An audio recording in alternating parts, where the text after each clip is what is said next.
Hello guys, আসসালামু আলাইকুম। Welcome to my channel. আজকে আমরা দেখব ঘরে থাকা উপকরণ দিয়েই কেকের রেসিপি। আজকে আমি এই কেকটা বানাবো শুধুমাত্র একটা ডিম দিয়েই। চলুন মূল ভিডিওতে চলে যাই। প্রথমে আমি এখানে একটা ডিম ভেঙে নিয়েছি।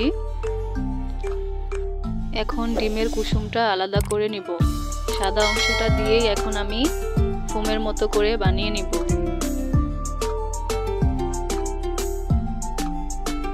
ডিমের কুসুমটা আমি আলাদা করে নিয়েছি। এখন আমি পরিমাণ মতো চিনি দিয়ে ফোমি টাইপের বানিয়ে নিব। অল্প অল্প করে চিনি দিয়ে করতে হবে, কিন্তু এখানে আমি আগে অল্প একটু চিনি দিয়েছি। এখন ভালো করে ব্লেন্ড করে নিব। একটা হ্যান্ড উইচের সাহায্যে আমি ব্লেন্ড করে নিব। আপনারা চাইলে ব্লেন্ডার দিয়েও করতে পারেন। আবারও চিনি দিয়ে দিলাম। টোটালি আমার 1 কাপের মতো চিনি লেগেছে। আমি অল্প অল্প করে দিয়ে এভাবে ফোমি টাইপের বানিয়ে নিয়েছি। ভালো মতো ফেটানো হয়ে গেছে। এখন এখানে আমি অ্যাড করে দিব কুসুম। সাইডে রেখেছিলাম ডিমের কুসুমটা, সেটাই দিয়ে দিলাম। এখন ভালো মতো এটাকেও ফেটিয়ে মিশিয়ে নিব।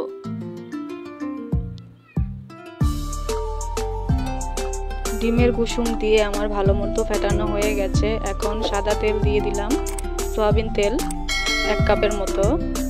এখন ভালো মতো নেড়ে চেড়ে মিশিয়ে নিব। 1 কাপের মতো আমি আটা দিয়েছি, আপনারা চাইলে ময়দা দিয়েও করতে পারেন। 1/2 টেবিল চামচের মতো গরুর দুধ দিয়েছি। দিয়ে ভালো মতো সবগুলো উপকরণ মিশিয়ে নিব। মিশানো হয়ে গেছে। এখন 1 টেবিল চামচ বেকিং পাউডার দিয়ে দিলাম। এইটা দিলে কেকটা অবশ্যই সুন্দর ফুলবে। পরিমাণ মতো দিতে হবে।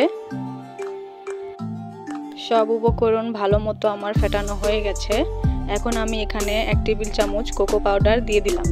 কোকো পাউডারটা দেওয়া হয়ে গেলে ভালো মতো হ্যান্ড উইচের সাহায্যে মিশিয়ে নিব। কেকের ব্যাটারটা আমার রেডি হয়ে গেছে। এখন আমি মেন প্রসেসে চলে যাব। প্রথমে এখানে একটা বাটি নিয়েছি। বাটিতে আমি কাগজ কেটে সুন্দর করে গোল করে নিয়েছি। এখন সয়াবিন তেল দিয়ে ব্রাশ করে নিব। ব্রাশ করা হয়ে গেছে। এখন কেকের ব্যাটারটা ঢেলে দিলাম। আপনারা যদি এর থেকে বড় কেকও বানান তাহলে কিন্তু ডিম আর আটার পরিমাণটা বাড়িয়ে দিতে হবে। পুরো কেকের ব্যাটারটা আমি ঢেলে নিয়েছি। এখন এখানে আমি জেমস চকলেটটা দিয়ে দিব। এখন চুলায় দিয়ে দিয়েছি। আগে থেকেই কড়াইতে অল্প পরিমাণ বালু দিয়ে গরম করে নিয়েছি। এখন 1 ঘন্টার জন্য ঢেকে রাখবো। 1 ঘন্টা পর এসে দেখলাম হয়ে গেছে কেকটা। এখন চুলা থেকে নামিয়ে নেব। একটা কাঠির সাহায্যে দেখছি হয়ে গেছে কিনা।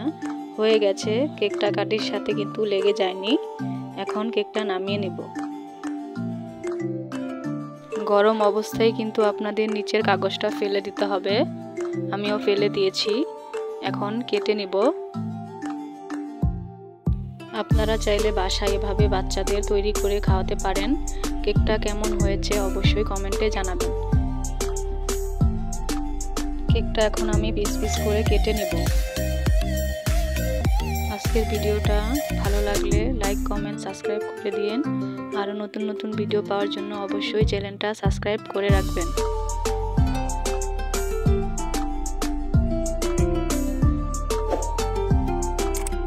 কেকটা আমি পিস পিস করে কেটে নিয়েছি। এখান থেকে 2 পিস অলরেডি আমার ছেলে খেয়ে ফেলেছে। কি মজা হয়েছে বলছিল।